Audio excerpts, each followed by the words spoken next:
Shriji food. હું છું મનીષા ઠક્કર. આજે આપણે રેસ્ટોરન્ટ કે કેફેમાં મળે એવું બ્લુ લગૂન મોકટેલ ઘરે કેવી રીતે બનાવવું એ જોઈશું.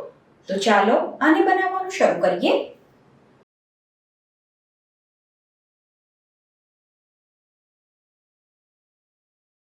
બ્લુ લગૂન મોકટેલ બનાવવા માટે સૌથી પહેલા એક ગ્લાસમાં આપણે 3 થી 4 સ્લાઇસ લીંબુની એડ કરવાની છે.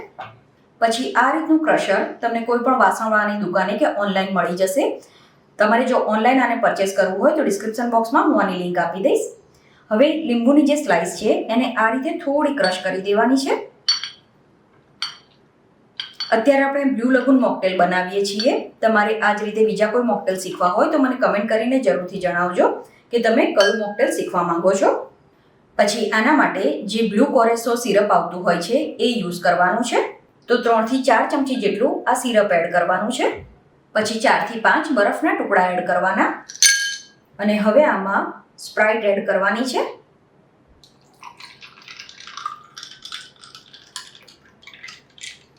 પછી આને સ્ટ્રોની મદદથી મિક્સ કરી દેવાનું. તો હવે આ સરસ મજાનું કેફેમાં મળે એવું બ્લુ લગૂન મોકટેલ બનીને તૈયાર છે. તો તમે પણ આ રીતે ઘરે મોકટેલ બનાવીને જરૂર ટ્રાય કરજો. અને જે સિરપની બોટલ આપણે યુઝ કરી એને તમે ફ્રીજમાં 2 થી 3 મહિના સુધી સ્ટોર કરી શકો છો. અને આ સિરપ ઘરે કેવી રીતે બનાવવું એ જો તમારે શીખવું હોય તો મને કમેન્ટ કરીને જણાવજો. હું જલ્દીથી જ એની હોમમેડ રેસીપી તમારી સાથે શેર કરીશ.